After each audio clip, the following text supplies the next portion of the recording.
Hello, good morning everybody.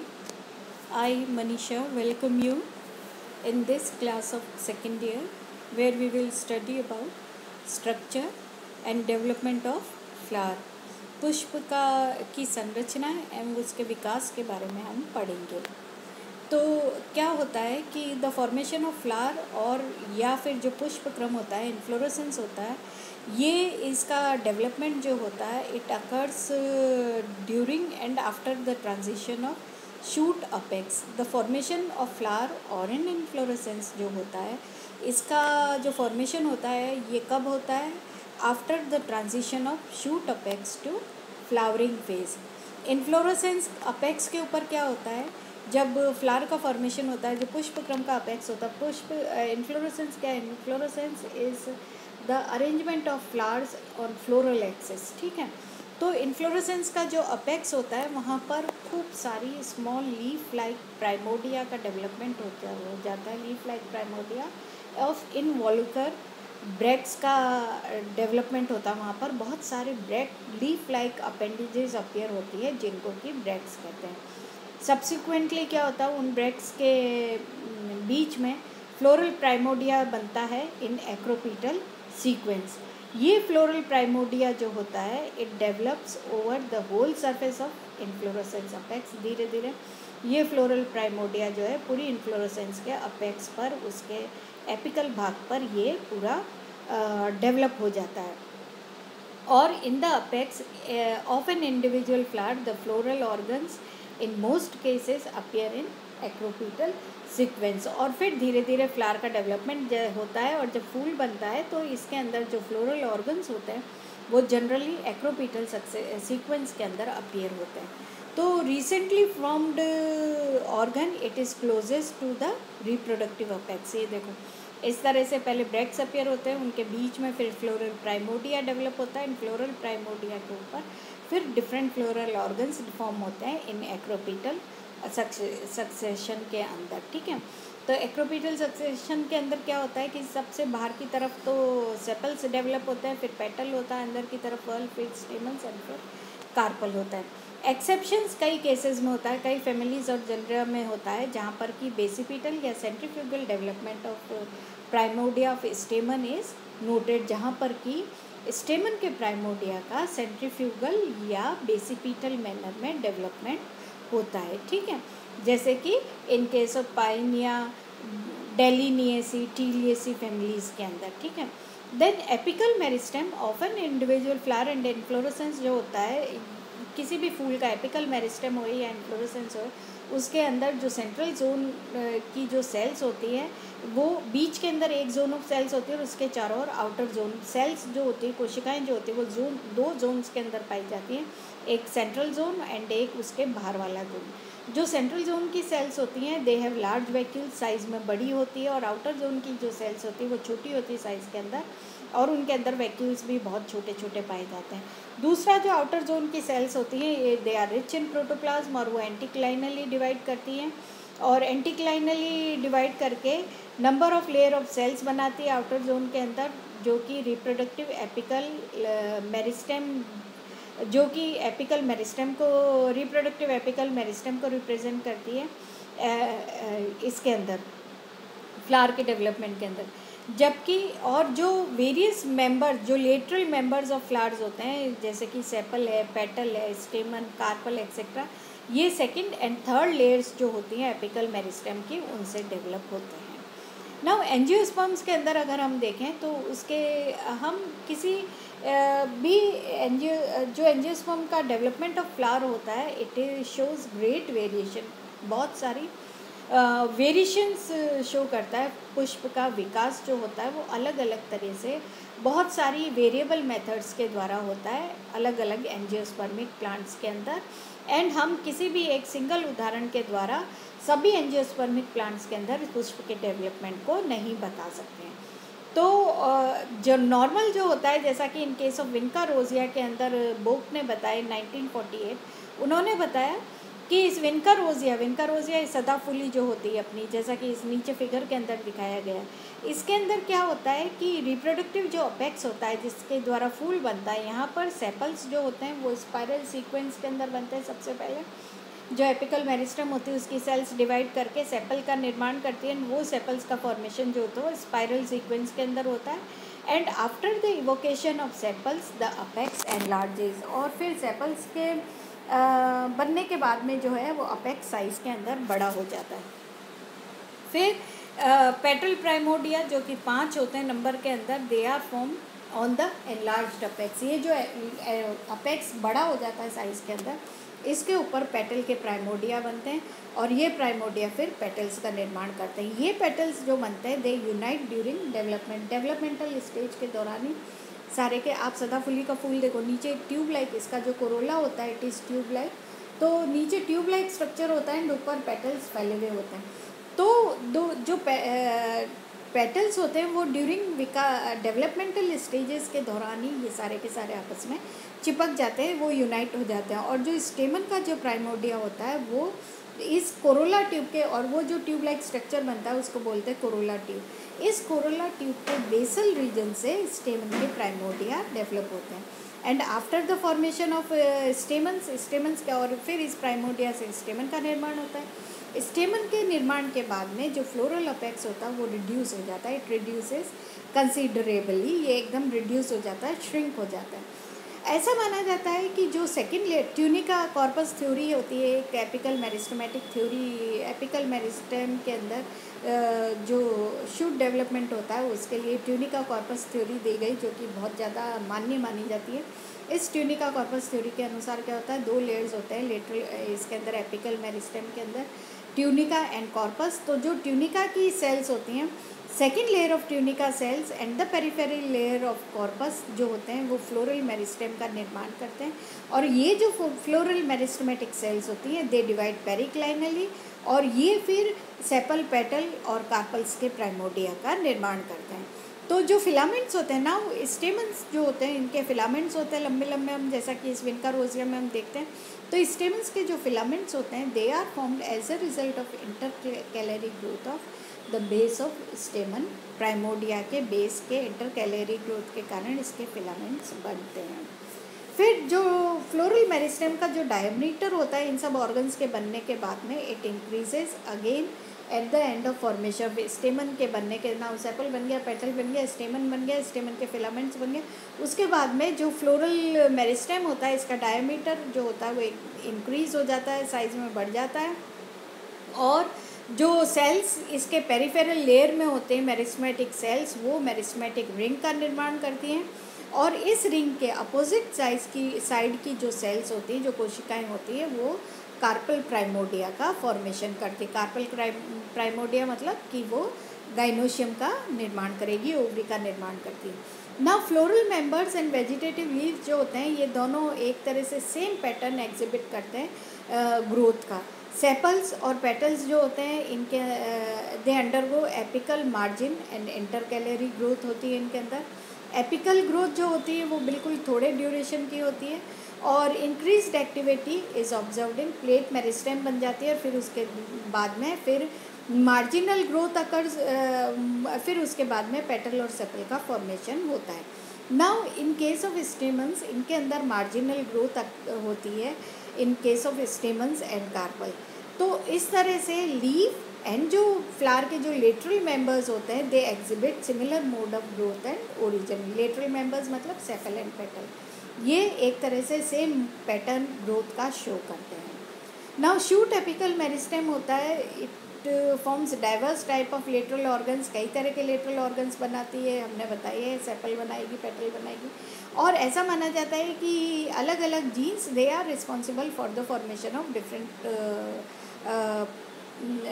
they express each set of they are responsible for the development of different types of organs of a flower, and this theory it was given by Haslop and Harrison in 1964, ठीक है। and each set of genes, ऐसा उन्होंने कहा कि the expression of each set of genes it is dependent on the preceding act, एक set of genes का activity ख़त्म होएगी, उसके बाद में दूसरी सेट ऑफ जीन्स की एक्टिविटी इंक्रीज। हर फ्लोरल ऑर्गन के लिए different set of genes they are responsible, and they इनकी जो एक्टिविटी होती है that is inter related with each other. तो एक सेट ऑफ जीन्स की एक्टिविटी खत्म होएगी मतलब सेपल बन जाएगा, उसके बाद में सेकंड सेट ऑफ जीन्स की एक्टिविटी शुरू होएगी मतलब पेटल्स का फॉर्मेशन शुरू होएगा, फिर उसके बाद में सेपल स्टेमन का फॉर्मेशन। इस तरह से they are inter related with each other, and ये इस तरह से डिफरेंट फ्लोरल वर्ल्स जो होते हैं वो बनते हैं। नाउ इसके बाद में फ्लावर के डेवलपमेंट के लिए एक और मॉडल दिया गया, ABC model for the development of flower. This ABC model जो है फ्लावर के डेवलपमेंट का, इस मॉडल के अनुसार ये कहा गया कि जो फ्लावर का डेवलपमेंट एंजियोस्पर्म के अंदर होता है, ये it demonstrates the presence of 3 classes of genes इसके अंदर होती हैं, जो कि फ्लावर के डेवलपमेंट को रेगुलेट करती है या फ्लोरल ऑर्गन्स के फॉर्मेशन को रेगुलेट करती है। ये जो 3 सेट ऑफ जीन्स होती है इनको class A, B and C कहा गया है। ये जीन्स आपस में these genes and the interaction between them, ये इनके इंटरेक्शन के द्वारा ही फ्लावर के डिफरेंट ऑर्गन्स का फॉर्मेशन होता है। तो ABC मॉडल के अनुसार क्या होता है कि एंजियोस्पर्मिक फ्लावर जो होता है, अगर हम देखें इसके अंदर 4 वर्ल्स होते हैं। आउटर मोस्ट इज सेपल जिसको वर्ल्ड 1 कहते हैं, उसके बाद में आता है पेटल वर्ल्ड 2, फिर स्टेमन वर्ल्ड 3 एंड फिर सबसे अंदर आता है कार्पल जिसको कि बोलते हैं वर्ल्ड 4। नाउ जो पहला वर्ल्ड होता है जो कि सेपल्स का होता है, it is the outer most या पेरिफेरल वर्ल्ड, ठीक है। नाउ ये जो पहला वर्ल्ड होता है ये क्लास A जीन्स के एक्सप्रेशन के द्वारा बनता है। तो सेपल का जो डेवलपमेंट होता है it occurs when class A genes they express themselves, ठीक है। फिर A और B क्लास ऑफ जीन्स दोनों आपस में इंटरेक्ट करती है और ये इनके इंटरेक्शन से सेकंड वर्ल्ड फ्लावर का बनता है दैट इज़ पेटल्स। फिर उसके बाद में A B हो गया, देन उसके बाद में क्या होता है B और C, एक तीसरी सेट ऑफ जीन होती है जिसको बोलते हैं C, क्लास C जीन्स। ये क्लास C जो होती है B और C आपस में इंटरेक्ट करके स्टेमन्स का निर्माण करती है, एंड फिर जो C अलोन 4th क्लास जो जीन की वर्ल्ड 4 जो होता है वो अलोन C क्लास जीन के द्वारा बनता है। तो इस तरह से हम क्या कहेंगे, ABC मॉडल के अंदर हम कहेंगे कि 3 क्लासेस ऑफ जीन्स पाई जाती है। A क्लास जो होती है वो सेपल बनाती है, A B मिलके पेटल बनाती है, B C मिलके स्टेमन बनाती है, and C alone it forms the carpel. और इस तरह से फ्लावर के डिफरेंट वर्ल्स का डेवलपमेंट होता है। ये देखो इस फिगर के अंदर, इस डायग्राम के अंदर दिया गया है, ठीक है। ये जो ABC मॉडल है it was given by Cohen in 1991 के अंदर, और उन्होंने ये कहा कि अगर ये नॉर्मल फंक्शन चल रहा है इन जीन्स का तब तो नॉर्मल फ्लावर का फॉर्मेशन हो जाएगा, लेकिन वाइल एनालाइजिंग म्यूटेशंस उन्होंने ये बताया कि म्यूटेशन के कारण ये इन जीन्स के म्यूटेशन के अंदर यदि म्यूटेशन हो जाता है तो फ्लावर का स्ट्रक्चर जो होता है वो भी अफेक्ट होता है। एंड ही सेड कि they affect the direct development, they directly affect the development of flower, ये सीधा प्रभाव डालते हैं फ्लावर के डेवलपमेंट पर। और उस कारण क्या होता है, अगर इनमें म्यूटेशन होता है तो क्या होता है कि जो जिस ऑर्गन का फॉर्मेशन जिस वर्ल के अंदर होना होता है वो उसमें नहीं होकर दूसरी जगह ऑर्गन का फॉर्मेशन हो जाएगा। जैसे कि सेपल का फॉर्मेशन आउटर मोस्ट वर्ल में ना होके अंदर की तरफ हो जाएगा, जहाँ स्टेमन बनने वहाँ हो जाएगा, या क्या होएगा कि जहाँ पेटल बनना है सेकंड वर्ल के अंदर वहाँ पेटल नहीं बन के पेटल थर्ड वर्ल में बन जाएंगे जहाँ पर कि स्टेमन का बनना होता है। And this was studied in case of Arabidopsis thaliana, ठीक है।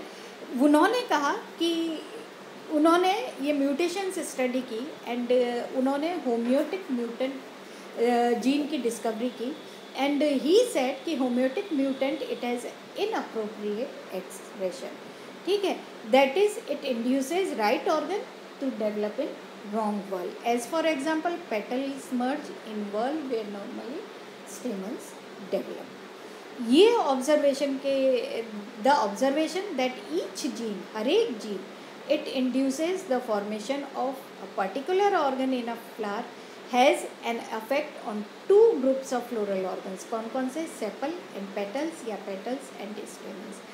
जो क्लास ए की जीन्स है वो तो हमेशा सेपल ही बनाएगी, और जो क्लास सी की है वो हमेशा कार्पल का ही निर्माण करेगी।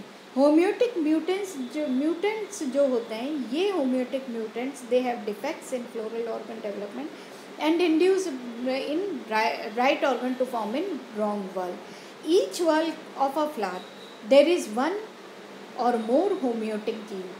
फूल के हर एक वर्ल के अंदर एक या एक से अधिक होम्योटिक जीन्स पाई जाती है, and their cooperative functions determine the organ to be formed in that whorl. ठीक है, उनके फंक्शन ये डिटरमिन करता है कि उस वर्ल के अंदर कौन सा ऑर्गन बनेगा। For example, activity of class A genes, it is restricted to valve 1 and 2. Gene B की जो एक्टिविटी है कौन कौन से 3 वर्ल के 2 and 3 वर्ल के अंदर रेस्ट्रिक्ट होती है, एंड क्लास सी जीन की जो फंक्शन होता है it is restricted to whorls 3 and 4. Another way, दूसरे तरीके से, ये तो है नॉर्मल तरीका, दूसरे तरीके से अगर हम कहें तो हम ये कहेंगे कि ए बी सी और ये तीनों जो जीन्स की क्लासेस हैं वो उनके अंदर जो क्लास ए की जीन्स है वो केवल वर्ल 1 ही बनाएगी, केवल सेपल ही बनाएगी, और इनका function it alone determines the formation of sepal. जबकि वर्ल 2 के अंदर ए और बी जीन्स दोनों के इंटरेक्शन से सेकेंड वर्ल ऑफ फ्लावर का फॉर्मेशन होता है, और थर्ड वर्ल स्टेमन का फॉर्मेशन होता है बी एंड सी के इंटरेक्शन से, और सी अलोन जो होती है वो कार्पल का फॉर्मेशन। लेकिन in case of Arabidopsis thaliana उसके अंदर 2 जीन्स, ऐसा स्टडी किया गया कि there are 2 genes in class A, 2 genes in class B and 1 gene in class C. The most characteristic feature of these homeotic genes is the identification of floral organs and in the determinacy of position या whorls of the floral meristem. ये जो 2 genes होती हैं of class A and 2 genes of class B, ये दोनों आपस में corporation, they act cooperatively. ठीक है, function of A gene it is confined to whorl 1 and 2। इसी तरह से सी जीन का जो फंक्शन होता है this can be that A and B function in class A genes and prevent C gene का फंक्शनिंग को प्रिवेंट करती है, एंड इसी तरह से जो सी और बी जीन्स है ये क्लास ये 3 and 4 वर्ल्स के अंदर एक्ट करती है, और जो सी जीन है ये ए जीन क्लास को अपने अंदर रिएक्ट करने में या इंटरेक्ट करने को प्रिवेंट करती है, ये इंटरेक्ट नहीं करने देती। यदि कोई भी म्यूटेशन ए क्लास जीन के अंदर होता है तो फ्लोरल ऑर्गन का जो फॉर्मेशन या डेवलपमेंट होता है वो डिफेक्टिव हो जाता है, और एंड इट विल इनवाइट, और इस कारण क्या होएगा, जो सी क्लास जीन है जो कि नॉर्मल कंडीशन के अंदर तो ए में नहीं एंटर करेगी, वो सी क्लास जीन जो है वो it will express in whorl 1 and 2, और इसके कारण क्या होएगा, the class C gene in class A mutants will express in whorls 1 and 2 in addition to 3 और 4 वर्ल्स में तो एक्ट करेगी, इसके अलावा वर्ल्स 1 and 2 में भी वो एक्ट कर लेगी। Similarly any mutation in class C will defect in floral organ development and will lead to encroachment of function of class C A genes, or class A genes will express in whorls 3 and 4 in addition to normal whorls 1 and 2। ठीक है, तो ये इस तरह से flower का development होता है, और हर एक set of genes it is responsible for the formation of each set of each whorl of flower. Okay, thank you.